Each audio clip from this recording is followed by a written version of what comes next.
دینی ملی بھائیوں، چونکہ رمضان مبارک کا بابرکت مہینہ تمام نیکیوں کے لیے موسم بہار ہے، اس لیے اکثر مسلمان اس مہینے میں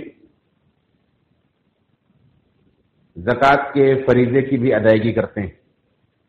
اس مناسبت سے آج کے خطبہ جمعہ کا عنوان ہے زکوٰۃ کی فرضیت اور اہمیت۔ زکوٰۃ یہ مال کا حق ہے، اور مال اللہ رب العالمین نے ہمیں اس زندگی میں اس عارضی اور فانی دنیا کے اندر زندگی گزارنے کے جو اسباب عطا فرمائے ہیں ان میں مال ایک بہت ہی اہم ترین سبب اور ذریعہ ہے، جو نہ صرف ہماری زندگی گزارنے کے لیے ایک لازمی حصہ ہے بلکہ اللہ رب العالمین نے اس کی محبت بھی انسان کے دل کے اندر پیدا کر دی، جو انسان کے لیے ایک طرح سے آزمائش بھی ہے۔ اگر اس کا صحیح استعمال کرے تو انسان اللہ رب العالمین کے قرب حاصل کرنے کے لیے، اللہ رب العالمین کے ہاں درجات پانے کے لیے بہت آگے بڑھ سکتا ہے۔ جیسا کہ اللہ کے نبی صلی اللہ علیہ وسلم کے زمانے میں غریب صحابہ نے اللہ کے رسول صلی اللہ علیہ وسلم کے پاس یہ شکایت کی کہ اللہ کے رسول صلی اللہ علیہ وسلم، ہمارے وہ بھائی جو مالدار ہیں وہ ہم سے نیکیوں میں آگے بڑھ جاتے ہیں، ہم نماز پڑھتے ہیں جیسے وہ نماز پڑھتے ہیں، ہم بھی روزہ رکھتے ہیں جیسے وہ روزہ رکھتے ہیں، ہم ذکر و اذکار کرتے ہیں جیسے وہ کرتے ہیں، لیکن اللہ نے انہیں مال عطا کیا ہے، وہ اللہ کے راستے میں خرچ کر کے نیکیاں کما لیتے ہیں، اور ہمارے پاس مال نہیں ہے، ہم یہ نیکی نہیں کر پاتے ہیں۔ تو اللہ کے نبی صلی اللہ علیہ وسلم نے انہیں سکھلایا، کہا کہ اگر میں تمہیں ایک چیز سکھلا دوں کہ اگر تم لوگ وہ عمل کرو تو تم اپنے سے پہلوں سے آگے نکل جاؤ، یعنی جو تم سے آگے نکلے ان کو تم پیچھے چھوڑ دو، اور تمہاری برابری کوئی نہ کر سکے مگر وہی شخص جو یہ عمل کرے۔ تو صحابہ نے پوچھا کہ اللہ کے رسول صلی اللہ علیہ وسلم کون سا عمل ہے، آپ ضرور بتلائیے۔ تو آپ صلی اللہ علیہ وسلم نے بتلایا کہ ہر فرض نماز کے بعد 33 مرتبہ سبحان اللہ، 33 مرتبہ الحمدللہ، 34 مرتبہ اللہ اکبر پڑھ لیا کرو۔ اب یہ غریب صحابہ پڑھنے لگے، بعد میں امیر صحابہ کو، مالدار صحابہ کو معلوم ہوا، تو انہوں نے پوچھا بھائی یہ کیا پڑھ رہے ہو؟ انہوں نے کہا اللہ کے رسول صلی اللہ علیہ وسلم نے ہمیں ایسا ایسا سکھلایا ہے، کیونکہ علم کی بات ہے، چھپا تو نہیں سکتے۔ اگر کسی سے دین کے علم کے بارے میں کچھ پوچھا جائے، اسے جتنا معلوم ہے وہ چھپا نہیں سکتا ہے، کیونکہ قیامت کے دن ایسے شخص کو آگ کا لگام پہنایا جائے گا جو دین کی باتوں کو چھپاتے ہیں۔ تو صحابہ کو بتانا پڑا، انہوں نے بتا دیا کہ اللہ کے رسول صلی اللہ علیہ وسلم نے ایسا ایسا ہمیں سکھایا ہے، وہ بھی پڑھنے لگے۔ پھر اللہ کے رسول صلی اللہ علیہ وسلم کے پاس یہ صحابہ گئے کہ اللہ کے رسول صلی اللہ علیہ وسلم، ہمارے مالدار بھائیوں نے بھی ہم سے پوچھ کر یہ عمل جاری کر دیا، وہ بھی پڑھنے لگے، پھر وہ ہم سے آگے بڑھ گئے۔ تو آپ صلی اللہ علیہ وسلم نے فرمایا ذالک فضل اللہ یؤتیہ من یشاء، یہ اللہ کا فضل سے چاہتا ہے عطا کرتا ہے۔ تو مال یہ اللہ رب العالمین کا ایک فضل ہے جسے اللہ رب العالمین نے عطا کیا ہے، اور پھر اس مال کے صحیح استعمال کی انہیں توفیق دی ہے، اللہ کے راستے میں خرچ کرنے کی توفیق سے نوازا گیا ہے، تو ایسا شخص قابل رشک۔ اللہ کے نبی صلی اللہ علیہ وسلم نے فرمایا کہ 2 انسان ایسے ہیں دنیا کے اندر جو قابل رشک ہیں، جن پر رشک کرنا چاہیے۔ وہ 2 انسان، ایک وہ ہے جسے اللہ رب العالمین نے دین کا علم دیا ہے، قرآن کا علم دیا ہے، اور اس پر عمل کی اسے توفیق دی، وہ اس قرآن کو دن کے رات کے حصوں میں پڑھتا ہے، ایسا انسان بھی قابل رشک، جسے اللہ نے قرآن کا علم دیا اسے دن اور رات میں پڑھنے کی توفیق بھی دے دی۔ ورنہ کتنے ایسے قرآن پڑھنے والے ہیں جو سوتے ہیں، نہ دن میں نمازیں پڑھتے ہیں، نہ رات میں پڑھتے ہیں، نہ تلاوت کرتے ہیں۔ ایسے لوگ نہیں، بلکہ جنہیں قرآن کے علم کے ساتھ عمل کی توفیق بھی دی گئی ہے۔ دوسرے وہ شخص جنہیں اللہ رب العالمین نے مال عطا کیا ہے اور اس مال کو اللہ کے راستے میں خرچ کرنے کی توفیق بھی دی، ایسا شخص بھی قابل رشک ہے۔ تو مال یہ اللہ رب العالمین کا ایک عظیم فضل ہے۔ اسی طرح سے اس مال کی حد سے اگر دل میں محبت بیٹھ جائے جو انسان کو اللہ کے ذکر سے غافل کر دے، تو یہ انسان اس کا دشمن بھی ہے، یہ مال اس کا دشمن بھی ہے، اس کے لیے فتنہ بھی ہے، آزمائش بھی ہے۔ اللہ رب العالمین نے اسی لیے مومنوں کو اس سے منع کیا، فرمایا یا ایھا الذین آمنوا لا تلھکم اموالکم ولا اولادکم عن ذکر اللہ، اے ایمان والو تمہارے مال تمہارے اولاد تمہیں اللہ کے ذکر سے غافل نہ کرنے پائیں۔ ومن یفعل ذلک فاولئک هم الخاسرون، جس کے مال اور اولاد سے اللہ کے ذکر سے غافل کر رہے ہیں تو یہی وہ لوگ ہیں جو برباد ہونے والے ہیں، خسارہ اٹھانے والے، نقصان اٹھانے والے۔ تو یہ مال انسان کو برباد بھی کر دیتا ہے۔ تو یہ آزمائش بھی ہے، انما اموالکم واولادکم فتنہ، تمہارے مال تمہاری اولاد تمہارے لیے فتنہ ہے، آزمائش ہے۔ اللہ رب العالمین نے آزمائش میں تمہیں گرفتار کر دیا ہے، اور انسان کا اس سے دل کبھی نہیں بھر سکتا ہے۔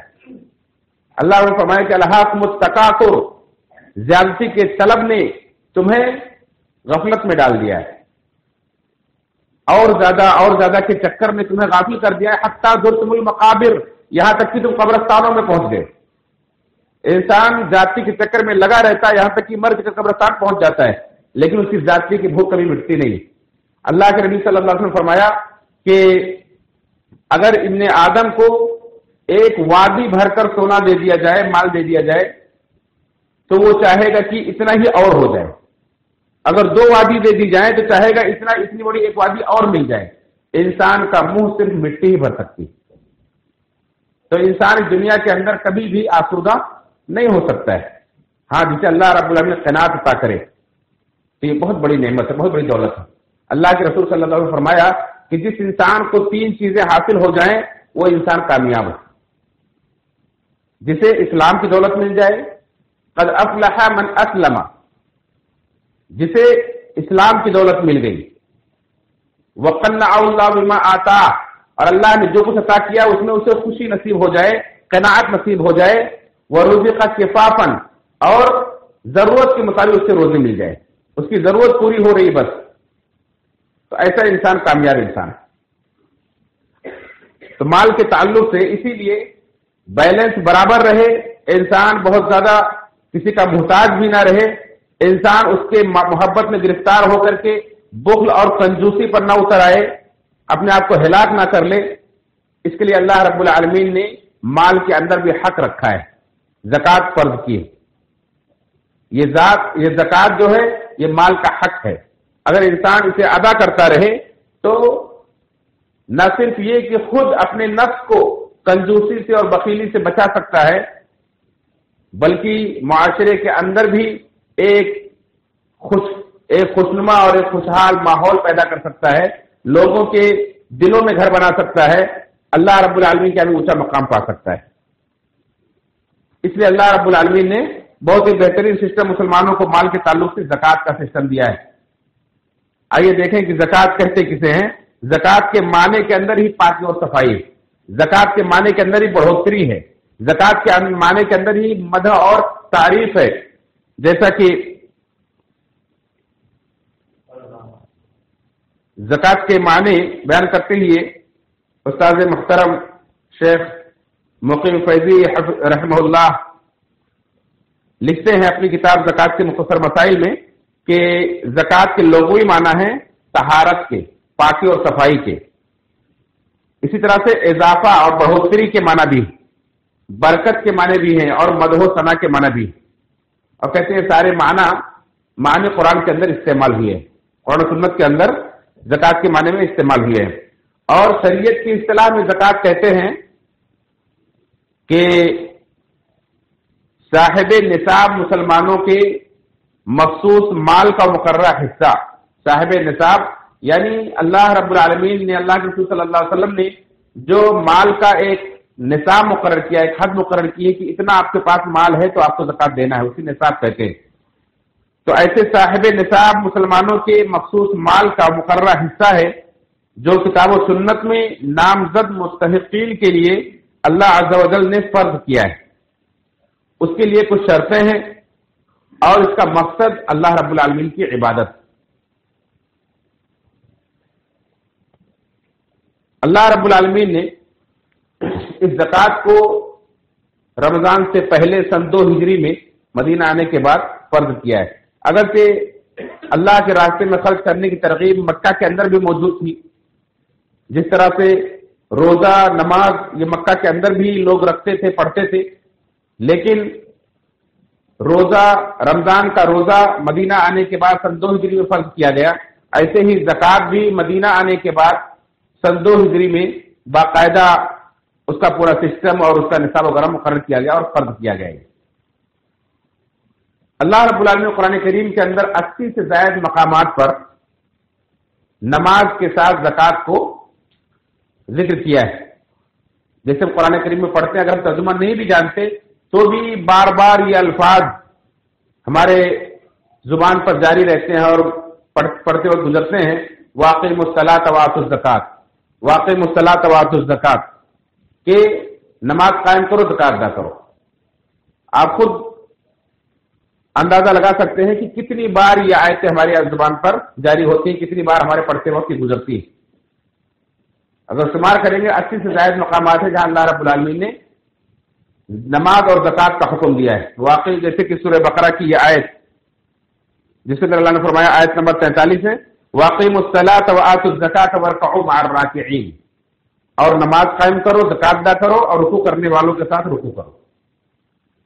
ایسے سورہ مومنون کی آیت نمبر 4 میں اللہ رب العالمین نے وہ سورہ مومنون جس کے اندر کامیاب ہونے والے مومنین کی کچھ صفات، کچھ خوبیاں بتلائی ہیں، ان میں سے اللہ رب العالمین نے دوسری صفت یہ بتلائی ہے کہ والذین هم للزکاة فاعلون، کامیاب ہونے والے مومنین وہ ہیں جو زکوٰۃ ادا کرنے والے ہیں۔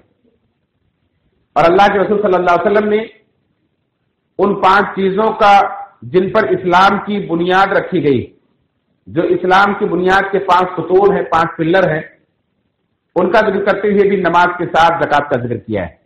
جیسا کہ اللہ کے نبی صلی اللہ علیہ وسلم نے فرمایا، بنی الاسلام علی 5، شہادت اللہ الہ الا اللہ وان محمد رسول اللہ واقام الصلاۃ وایتاء الزکاۃ والحج وصوم رمضان۔ اسلام کی بنیاد 5 چیزوں پر رکھی گئی جنہیں اسلام کے 5 بنیاد یا ارکان اسلام کہا جاتا ہے۔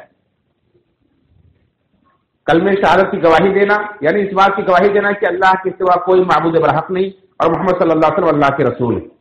نماز قائم کرنا، زکوٰۃ ادا کرنا، رمضان کے روزے رکھنا اور حج کرنا، یہ 5 اسلام کے ارکان ہیں، اسلام کے 5 بنیاد ہیں۔ یعنی ان میں سے اگر کوئی بھی کسی چیز کو چھوڑ دیتا ہے، ترک کر دیتا ہے، انکار کر دیتا ہے تو اسلام کا انکار کر دیتا ہے، اسلام کے دائرے سے وہ نکل جاتا ہے۔ اور زکوٰۃ، جیسا کہ اس کے معنی کے ذریعے سے آپ نے اندازہ لگایا کہ اس کے اندر بڑھوتری ہے، تو اللہ رب العالمین زکوٰۃ کے ذریعے سے آپ کے مال کو کم نہیں کرتا ہے بلکہ اسے اور بڑھاتا ہے۔ اللہ رب العالمین نے قرآن کریم کے اندر جگہ جگہ اس کا ذکر کیا ہے کہ زکوٰۃ کے ذریعے سے اللہ تعالیٰ آپ کے مال کو بڑھاتا ہے۔ یمحق اللہ الربا ویربی الصدقات، اللہ تعالیٰ سود کو مٹاتا ہے اور صدقات کو بڑھاتا ہے، اس کی پرورش کرتا ہے۔ لیکن ہمیں بظاہر لگتا ہے کہ ہم سودی جو کاروبار کرتے ہیں، بینک میں 1000 روپے جمع کیے تو وہ 1200 ہو جاتا ہے، تو سود کے ذریعے سے مال بڑھتا نظر آتا ہے، لیکن ہمارے پاس 1200 روپے سے 200 روپے اللہ کے راستے میں دے دیے تو 1000 روپیہ بچا، صدقے سے مال گھٹ جاتا ہے۔ لیکن اللہ رب العالمین سے بڑھ کر کوئی سچا نہیں، اللہ رب العالمین سے بڑھ کر اپنے وعدے کو کوئی پورا کرنے والا نہیں ہے۔ اللہ رب العالمین نے وعدہ کیا ہے کہ جو سودی کاروبار کرے گا، جو سود کے ذریعے سے مال بڑھانا چاہے گا، اللہ اس کو مٹا دے گا، تباہ کر دے گا، برباد کر دے گا۔ لیکن صدقات و خیرات کرنے والے کو اللہ تعالیٰ کبھی بھی برباد نہیں کرے گا، اللہ اس کے مال کو بڑھا کر رہے گا۔ قرآن کریم میں جگہ جگہ اللہ نے اس کا ذکر کیا ہے، جیسا کہ سورہ روم کی آیت نمبر 39 میں اللہ نے فرمایا، وَمَا آتَيْتُم مِّن رِّبًا لِيَرْبُوَ فِي أَمْوَالِ النَّاسِ فَلَا يَرْبُو عِندَ اللَّهِ وَمَا آتَيْتُم مِّن زَكَاةٍ تُرِيدُونَ بِهِ وَجْهَ اللَّهِ فَأُولَٰئِكَ هُمُ الْمُضْعِفُونَ۔ تم جو سود دیتے ہو تاکہ لوگوں کا مال بڑھے تو اللہ تعالیٰ اسے بڑھاتا نہیں، فَلَا يَرْبُو عِندَ اللَّهِ، تو وہ اللہ کے نزدیک بڑھتا نہیں ہے۔ وَمَا آتَيْتُم مِّن زَكَاةٍ تُرِيدُونَ بِهِ وَجْهَ اللَّهِ، اور تم جو زکوٰۃ دیتے ہو جس کے ذریعے سے تم اللہ کی رضا چاہتے ہو، اللہ کی خوشنودی چاہتے ہو، فَأُولَٰئِكَ هُمُ الْمُضْعِفُونَ، تو یہی وہ لوگ ہیں جو بڑھانے والے ہیں۔ تھوڑا آگے سرک کر بیٹھے تاکہ پیچھے بھائیوں میں جگہ مل جائے، تھوڑا سا اپنی جگہوں سے آگے سرک جائیں تاکہ پیچھے ایک طرف بڑھ جائے۔ اور اللہ کے رسول صلی اللہ علیہ وسلم نے فرمایا کہ ما نقضت صدقۃ من مال، صدقہ نے کبھی کسی مال کو کم نہیں کیا ہے۔ آپ نے کسی کو بھی نہیں سنا ہوگا کہ فلاں آدمی مالدار تھا اور صدقہ دیتے دیتے اللہ کے راستے میں خرچ کرتے کرتے کنگال ہو گیا، بلکہ اس کے برباد ہونے کی، کنگال ہونے کی کوئی اور وجہ ہو سکتی۔ آپ نے بہت سنا ہے کہ سودی کاروبار میں پھنس کر انسان کی کمپنی برباد ہو گئی، اس کا پورا بزنس تباہ و برباد ہو گیا، کارخانے تباہ و برباد ہو گئے، غلط لائن میں پڑھ کر، جوا اور شراب کی لائن میں پڑھ کر انسان نے اپنے مال کو برباد کر لیا، برسوں کی اور خاندانی پراپرٹی کو تباہ و برباد کر لیا۔ لیکن صدقہ و خیرات کر کے کبھی مال کم نہیں ہوتا ہے، کیونکہ اللہ رب العالمین کا وعدہ ہے۔ دراصل اللہ رب العالمین کے وعدوں پر ایمان لانا یہی ایمان ہے۔ اللہ رب العالمین نے آپ کو مال دیا ہے، یہ اللہ رب العالمین ہی کا دیا ہوا ہے، اور اللہ رب العالمین یہ چاہتا ہے کہ اس کے دیے ہوئے مال کو تم اس کے حکم کے مطابق اس کی رضا کے لیے اس کے بندوں پر خرچ کرو تو اللہ تعالیٰ تمہیں اور دے گا۔ وما انفقتم من شیء فهو یخلفہ، تم جو کچھ بھی خرچ کرو گے اللہ تعالیٰ اس کے پیچھے تمہیں دے گا، وهو خیر الرازقین، اور وہ بہترین رزق دینے والا ہے۔ اب اگر ہم اللہ کے باتوں پر، اس کے وعدوں پر ہم یقین رکھتے ہیں اور اس کو خرچ کرتے ہیں تو گویا کہ اس مال کے تعلق سے ہم کامیاب ہیں۔ اور اللہ رب العالمین نے ایسی سی مثالیں دی ہیں اور سمجھائی ہیں کہ جو ہم اپنی آنکھوں سے دیکھتے ہیں، ہمارے سامنے پیڑ پودے کھڑے ہیں، ہم دیکھتے ہیں کہ ایک پودا، ایک گٹھلی یا ایک پھل ہوتا ہے، اس کا ایک بیج زمین کے اندر آپ ڈالتے ہیں، اسے درخت نکلتا ہے اور کتنے پھل اس میں لگ جاتے ہیں۔ آپ یہ کون بڑھاتا ہے؟ کیا دنیا کی کوئی طاقت، کوئی قوت، کوئی سائنس یا کوئی تجربہ انسان کو اس طرح سے بڑھا کر کے دے سکتی ہے؟ اللہ رب العالمین کی ذات ہے جو اس ایک پھل کو، ایک بیج کو سینکڑوں نہیں بلکہ ہزاروں میں تبدیل کر دیتی، بڑھا کر کے آپ کو لوٹا دیتی۔ اللہ نے فرمایا مثل الذین ينفقون اموالهم فی سبیل اللہ کمثل حبۃ انبتت سبع سنابل فی کل سنبلۃ مئۃ حبۃ واللہ یضاعف لمن یشاء۔ اللہ اکبر۔ جو اللہ کے راستے اپنے مال کو خرچ کرتے ہیں ان کی مثال اس ایک دانے کی سی ہے، جس دانے سے 7 بالیاں نکلی، ہر بالی میں 100 دانے، فی کل سنبلۃ مئۃ حبۃ، ہر بالی میں 100 دانے ہیں، تو ایک دانے کو 700 دانے میں تبدیل کر دیتا اللہ رب العالمین۔ واللہ یضاعف لمن یشاء، یہ تو سمجھانے کے لیے 700 دانے ہیں، اللہ جس کو چاہتا ہے اس سے بھی زیادہ بڑھا دیتا ہے۔ تو اللہ رب العالمین نہ صرف وعدہ کرتا ہے بلکہ پریکٹیکل آپ کو دکھاتا ہے کہ دیکھو اللہ تعالیٰ ایسے آپ کو بڑھا کے دے گا، آپ کے کاروبار میں، آپ کے مال میں ایسے برکت عطا فرمائے گا اللہ تعالیٰ۔ آپ خرچ کر کے جو دیکھو اللہ کے راستے میں، اللہ رب العالمین کی طرف سے ہر روز 2 فرشتے نازل ہوتے ہیں۔ ایک فرشتہ دعا کرتا ہے اللہم اعطی منفقا خلفا، دوسرا فرشتہ کہتا ہے اللہم اعطی ممسکا تلفا، کہ اللہ خرچ کرنے والے کو اس کے مال کو اور بڑھا دے، اس کو اس کا بدل عطا فرما، اور دوسرا فرشتہ کہتا ہے اللہم اعطی ممسکا تلفا، اے اللہ روک کر رکھنے والے کے مال کو تباہ کر دے۔ آپ دیکھتے ہیں کہ آپ کوئی پھل، کوئی دانہ اگر روک کر رکھیں کہ اسے میں برسوں کھاؤں گا، کتنے دن کھائیں گے، کتنے سال کھائیں گے، ایک دن وہ سڑ جائے گا، تباہ ہو جائے گا، برباد ہو جائے گا۔ لیکن اگر آپ اس کی کھیتی کریں گے، اس کو لگاتے ہیں تو وہ بڑھتا رہتا ہے۔ اسی طرح سے اگر اللہ رب العالمین کے راستے میں اللہ کی رضا کے لیے یہ سوچ کر کے کہ اللہ تعالیٰ کل پھر دے گا، آپ خرچ کرتے ہیں تو اللہ رب العالمین آپ کے مال کو بڑھاتا رہتا ہے۔ فرشتہ آپ کے لیے دعا کر رہا ہے، فرشتے اللہ کے حکم سے آتے ہیں، اللہ رب العالمین کی طرف سے گویا کہ اعلان ہوتا ہے، اللہ انہیں قبول کرتا ہے کہ اللہ خرچ کرنے والے کے مال کو اور بڑھا، اور دوسرا کہتا ہے کہ اے اللہ روک کر رکھنے والے کے مال کو تباہ و برباد کر دے، اور اللہ تعالیٰ تباہ و برباد کر دیتا ہے۔ کنجوسی اور بخیلی کرنے والے کو تباہ و برباد کر دیتا ہے، اللہ تعالیٰ اس قوم کو ہی ختم کر دیتا ہے جو کنجوسی اور بخیلی کرتی ہے، جو اللہ کے راستے میں خرچ نہیں کرتی۔ اللہ نے فرمایا کہ جو تم بخیلی کرتے ہو، اس بخیلی کو اپنے حق میں بہتر نہ سمجھو، بلکہ یہ برا ہے تمہارے حق میں، یہ ہمارے لیے بہتر نہیں ہو سکتا ہے کہ مال کو ہم روک کر رکھیں اور خرچ نہ کریں۔ قرآن کریم کی آیتیں بار بار ہمیں ابھارتی ہیں اس بات پر کہ اللہ کے دیے ہوئے مال کو اللہ کے راستے میں خرچ کرو، اسے روک کر نہ رکھو، ورنہ وہ مال بھی تباہ ہوگا اور تم بھی تباہ ہو جائیں گے، تمہارا بھی خاتمہ ہو جائے گا۔ اللہ تعالیٰ تمہاری قوم تمہارے بدلے میں دوسری قوم کو پیدا کر دے گا جو مال کو خرچ بھی کریں گے۔ اللہ رب العالمین نے اس سلسلے میں فرمایا کہ ہا انتم ہؤلاء تدعون لتنفقوا في سبيل الله فمنكم من يبخل ومن يبخل فانما يبخل عن نفسه والله الغني وانتم الفقراء. دیکھو تمہیں بلایا جاتا ہے کہ تم اللہ کے راستے میں مال کو خرچ کرو، تو تم میں سے بہت سارے لوگ بخیلی کرتے ہیں، کنجوسی کرتے ہیں، نہیں خرچ کرتے ہیں. جو بھی کنجوسی کرتا ہے وہ اپنا ہی نقصان کرتا ہے، اپنے نفس سے ہی کنجوسی کر رہا ہے، کیونکہ وہ خرچ کر کے اپنا ہی فائدہ کرنے والا تھا، اپنا ہی فائدہ نہیں کر رہا ہے، اپنا ہی نقصان کر رہا ہے. کیوں؟ واللہ غنی، اللہ تعالیٰ تم بے نیاز ہے، وہ مالدار ہے. وانتم الفقراء، تم فقیر ہو، تم ضرورت مند ہو، تمہیں اور زیادہ کی ضرورت ہے، اللہ رب العالمین کو تمہارے مال کی ضرورت نہیں. وَإِن تَتَوَلَّوْا يَسْتَبْدِلْ قَوْمًا غَيْرَكُمْ ثُمَّ لَا يَكُونُوا أَمْثَالَكُمْ. یہ سورہ محمد کی آیت نمبر 38 کہ اگر تم اللہ کے حکم سے روگردانی کرو گے، خرچ نہیں کرو گے، اللہ تمہیں ختم کر دے گا. یستبدل قوما غیرکم، اللہ تمہارے سوا دوسری قوم کو لا کر کھڑا کر دے گا. ثم لا یکونوا امثالکم، وہ تمہاری طرح نہیں ہوں گے، وہ تمہاری طرح نہیں ہوں گے، وہ اللہ کے راستے میں خرچ کرنے والے ہوں گے. اس طرح سے اللہ رب العالمین نے خرچ کرنے پر ابھارا ہے. اور اللہ کے رسول صلی اللہ علیہ وسلم خود بھی اللہ کے راستے میں اس قدر خرچ کرتے تھے، اس قدر خرچ کرتے تھے کہ ہم اور آپ تصور نہیں کر سکتے. اللہ کے رسول صلی اللہ علیہ وسلم کے پاس کبھی بھی، حدیث کے ذخیرے اٹھا کر دیکھ لیجئے، حدیث کے الفاظ ہیں کہ اللہ کے رسول صلی اللہ علیہ وسلم سے کبھی ایسا نہیں ہو کہ کسی نے مانگا ہو اور آپ نے نہ کہا ہو. آپ نے اپنی زندگی میں کبھی نہ کہا ہی نہیں. اللہ اکبر.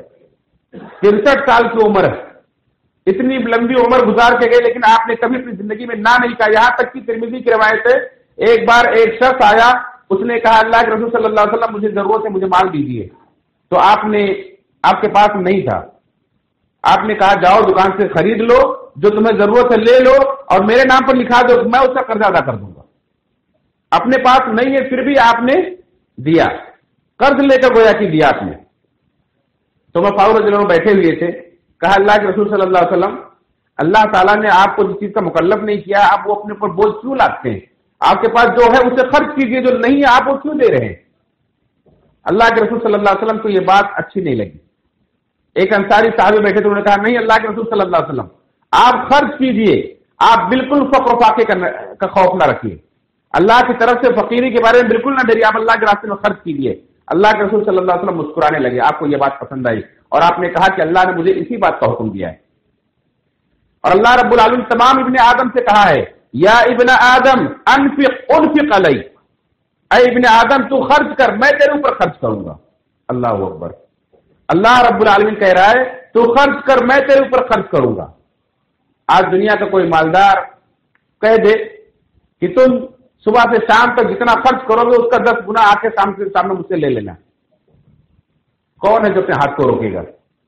بلکہ ایسی فراڈ اور دھوکے باز کمپنیاں آتی ہیں اور 1 کا 2 اور 2 کا 3 کرنے کے چکر میں لوگوں کا مال لوٹ کر لے کے چلی جاتی ہیں.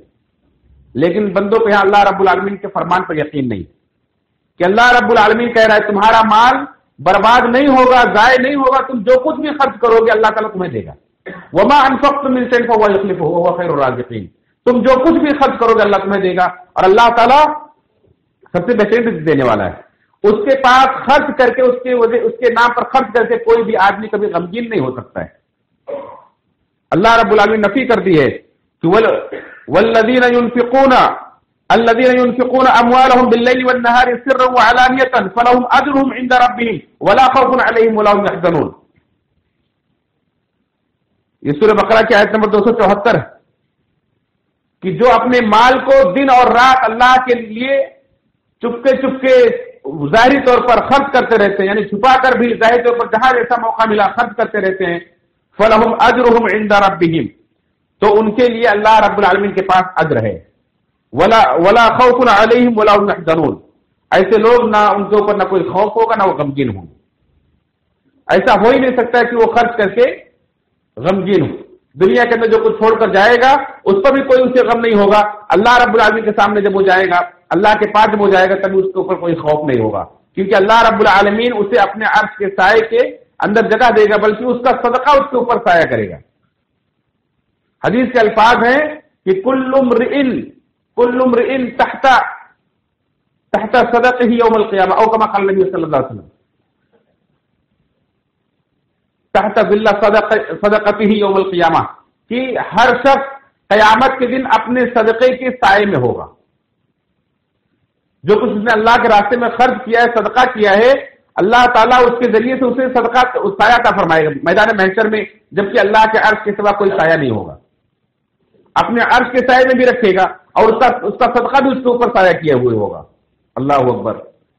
اسے کہاں سے خوف و غم ہو سکتا ہے؟ اور اللہ کے راستے میں خرچ کرنے والا، وہ اس کا مال کہیں بھی جائے، کہیں بھی پڑے، پرواہ نہیں کرتا ہے. جس طرح سے جب زرخیز مٹی ہو تو انسان بیج بوتے وقت پرواہ نہیں کرتا کہاں کہاں پڑے، جہاں بھی پڑے گا اگ جائے گی. جہاں بھی پڑے گی مٹی، اگر زرخیز ہو تو بارش نہ بھی ہو وہ شبنم سے بھی اگ جاتی. اللہ رب العالمین کے راستے میں خرچ کرنے والا کبھی بھی مایوس نہیں ہوتا ہے. اللہ کے رسول صلی اللہ علیہ وسلم نے ایک واقعہ بیان کیا، صحیح مسلم کی حدیث ہے کہ ایک آدمی نے ایک بار کہا کہ آج رات میں صدقہ کروں گا چپکے سے. 1 روپے سے بھری تھیلی لے کر نکلا کہ کسی کو صدقہ کر دوں. اتفاق سے ایک چور گزر رہا تھا، اس کے ہاتھ میں دیا اور چپکے سے گھر آ کے بیٹھ گیا. صبح لوگوں میں شور ہوا کہ آج رات میں ایک چور کو کسی نے روپے سے بھری ہوئی تھیلی دے دی، اس کو صدقہ دے دیا کسی نے. اس نے کہا اللہم لک الحمد، اللہ تیرے لیے ساری تعریف. دوسرے اس نے کہا آج پھر میں صدقہ کروں گا، پھر لے کے نکلا. اتفاق سے ایک عورت زناکاری کے ارادے سے نکلی تھی، اس کے ہاتھ میں دیا اور اپنے گھر جا کر بیٹھ گیا. لوگوں میں پھر مشہور ہوا کہ آج رات ایک بدکار عورت کو کسی نے صدقہ دے دیا. تیسری رات پھر اپنے مال کو لے کر نکلا، کہا آج میں صدقہ کروں گا. پھر ایک مالدار آدمی اپنی کسی غرض سے کسی کام سے نکلا تھا، اس کے ہاتھ میں روپے کی تھیلی تھما دیا اور گھر جا کے بیٹھ گیا. صبح پھر شور ہوا کہ آج ایک مالدار آدمی کو کسی نے روپے سے بھری ہوئی تھیلی دے دی. اس طرح سے 3 دن اس کے مال گویا کہ غیر مستحق تک پہنچ گئے. اس نے کہا اے اللہ تیرے لیے ساری تعریف، میں نے تو تیرے لیے دیا تھا لیکن وہ مال ایک چور کے ہاتھ میں چلا گیا، ایک زانیہ کے ہاتھ میں چلا گیا، ایک مالدار کے ہاتھ میں چلا گیا. اللہ رب العالمین نے خواب میں اسے دکھایا. خواب میں اسے اللہ رب العالمین نے بتایا کہ تیرے 3 صدقے اللہ کے ہاں قبول کر لیے گئے. اللہ کے راستے میں خرچ کرنے والے کے لیے خوف اور غم کا کوئی درجہ ہی نہیں ہے، بلکہ اللہ رب العالمین کے راستے میں جو خرچ کرتا ہے وہ اس کا قبول ہی کیا جاتا ہے، بشرطے کہ وہ مال پاک ہو، نیت درست ہو، خالص ہو. اس نے خالص نیت سے چھپا کر کے صدقہ کیا. اللہ نے فرمایا کہ جس چور کو تو نے دیا شاید وہ چوری سے توبہ کر لے، تو تیرا مال اچھی جگہ پر گیا. اس کا مقصد تو اس کا نتیجہ تو صحیح نکلا. جس زانیہ کو تو نے مال دیا ہے شاید وہ زنا سے توبہ کر لے، مال کی وجہ سے اس کو مجبوری میں بدکاری کرنی پڑ رہی تھی، مال پا کر کے وہ بدکاری نہیں کرے گی. جس مالدار کو تو نے صدقہ دیا ہے شاید اس کو بھی عبرت حاصل ہو کہ مجھے بھی اللہ کے راستے میں صدقہ کرنا چاہیے، وہ بھی یہ راستے پر چل پڑے، وہ بھی صدقہ کرنے لگے، تو تیرے 3 صدقے قبول کر لیے گئے. اس طرح سے اللہ کے راستے میں جو لوگ صدقہ کرتے ہیں اللہ تعالیٰ ان کی صدقات کو قبول فرماتا ہے اور ان کے لیے کوئی خوف کوئی غم نہیں ہوتا ہے. لیکن جو لوگ کنجوسی کرتے ہیں، بخیلی کرتے ہیں، جمع کر کے رکھتے ہیں، ایسے لوگ کو اللہ تعالیٰ دنیا کے اندر ان کے مال کو تباہ کرتا ہے، ان کو بھی ختم کر کے دوسری قوم کو لاتا ہے، اور آخرت کے اندر ان کے لیے کیا سزا ہوگی اس کے تعلق سے قرآن کریم کے سورہ توبہ کے اندر اللہ نے فرمایا آیت نمبر 34 اور 35 میں والذین یکنزون الذهب والفضة ولا ينفقونها في سبيل الله فبشرهم بعذاب أليم يوم يحمى عليها في نار جهنم فتقوى بها جباههم وجنوبهم وظهورهم هذا ما كنتم لأنفسكم فذوقوا ما كنتم تكنزون. کہ جو لوگ سونے اور چاندی کا خزانہ جمع کر کے رکھتے ہیں ولا ينفقونها في سبيل الله اور اللہ کے راستے میں خرچ نہیں کرتے ہیں تو ایسے لوگوں کو خوشخبری سنا دیجیے فبشرهم بعذاب علیم، دردناک عذاب کی خوشخبری سنا دیجیے. وہ دردناک عذاب کیا ہے کہ قیامت کے دن ان کے سونے اور چاندی کو جہنم کی آگ میں گرم کر کے ان کی پیشانیوں کو، ان کے پہلوؤں کو، ان کے پیٹھوں کو داغا جائے گا. ھذا ما کنزتم لانفسکم، اور کہا جائے گا یہ وہ خزانہ ہے جو دنیا کے اندر تم جمع کر کے رکھتے تھے. فذوقوا ما کنتم تکنزون، تو چکھو اپنے خزانے کا مزہ. حدیث کے الفاظ ہیں کہ اس کے سونے اور چاندی کے پترے بنائے جائیں گے، بڑے بڑے تختے بنائے جائیں گے اور اس کو آگ کے تختے بنائے جائیں گے وہ بھی، اور جہنم کی آگ میں اسے تپایا جائے گا، گرم کیا جائے گا. اور گرم کرنے کے بعد اس کی پیشانی پر داغا جائے گا، اس کے پہلو پر داغا جائے گا، اس کی پیٹھ پر داغا جائے گا، اور اتنا گرم ہوگا کہ ایک طرف سے رکھا جائے گا دوسری طرف نکل جائے گا. اور یہ سزا اسے میدان محشر میں جب بندوں کا حساب و کتاب ہوگا اس وقت اسے دیا جائے گا، جو 50,000 سال کا ایک دن ہوگا. 50,000 سال تک یہ سزا اسے دی جاتی رہے گی. اس کے بعد اس کا فیصلہ ہوگا کہ اور اس کے اعمال کیا ہیں، کیسے ہیں، یہ جہنم کے لائق ہے جنت کے لائق. جب تک لوگوں کے درمیان فیصلہ ہو رہا تب تک اسے یہ سزا دی جاتی رہے گی. ایسے ہی ایک حدیث کے اندر ہے کہ اللہ تعالیٰ اس کے مال کو گنجے سانپ کی شکل میں بنا دے گا، جس کے آنکھوں کے اوپر 2 سیاہ نقطے ہوں گے. مفسرین کہتے ہیں کہ یہ اس بات کی علامت ہوں گے کہ وہ سانپ انتہائی زہریلے ہوں گے، اور وہ سانپ اس کے اوپر مسلط کر دیے جائیں گے. وہ اس کا پیچھا کریں گے، اس کے گلے میں لپٹ جائیں گے توق بن کر، اور اس کے جبڑے کو پکڑ کے چیریں گے، پھاڑیں گے اور کہیں گے انا کنزکا انا مالکا، میں تیرا خزانہ ہوں، میں تیرا مال ہوں، جو دنیا کے اندر جمع کر کے رکھتا تھا اور خرچ نہیں کرتا تھا. عبداللہ بن عمر رضی اللہ عنہ ایک صحابی سے پوچھا گیا کہ کنز کسے کہتے ہیں؟ کہا جس مال کی زکات ادا نہ کی جائے وہ کنز، جس مال کی زکات ادا کر دی جائے وہ کنز نہیں رہتا ہے.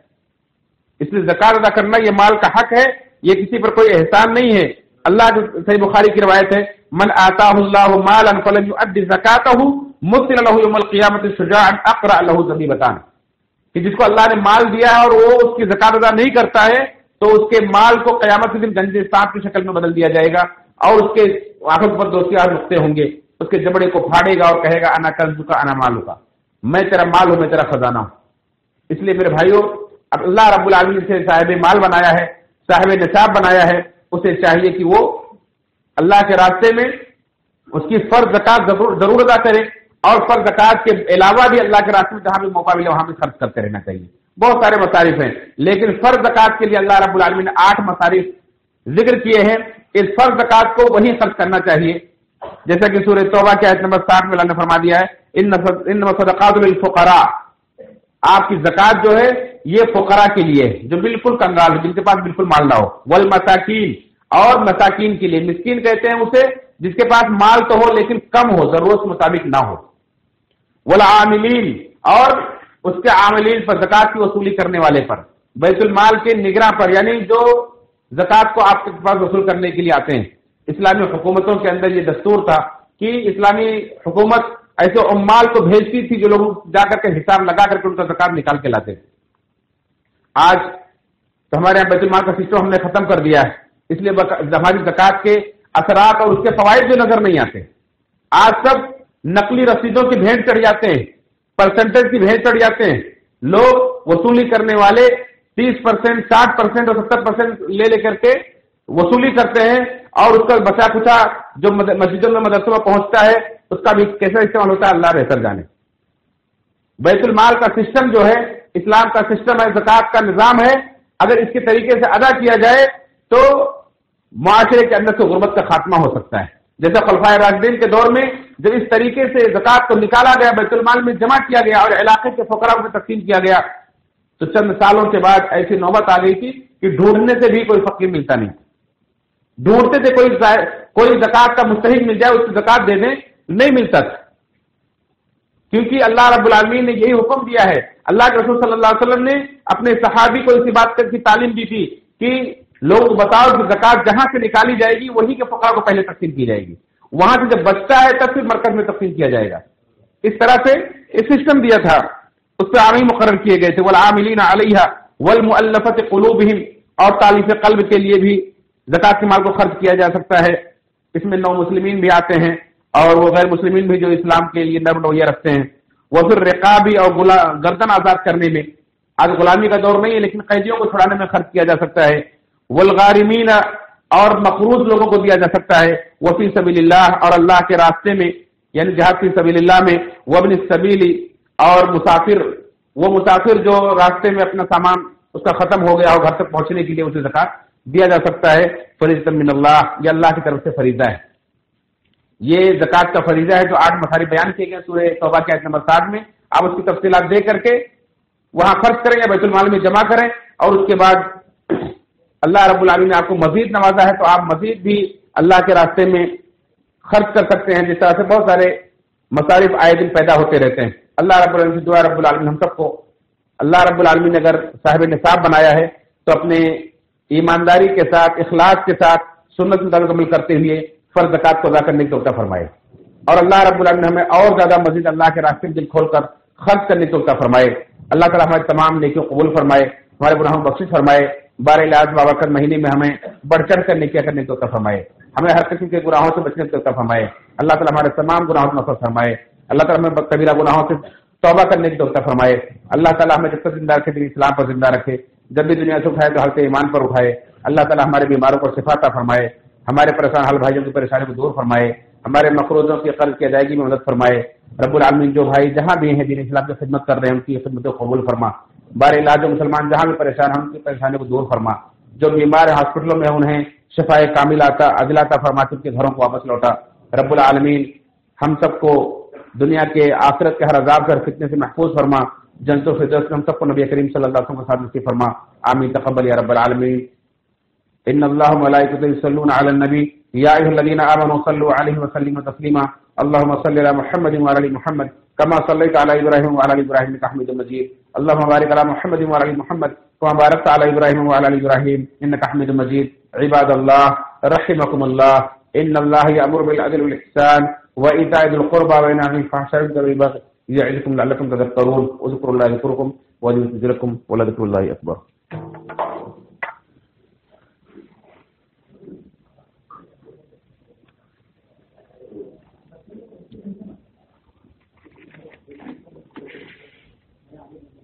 اللہ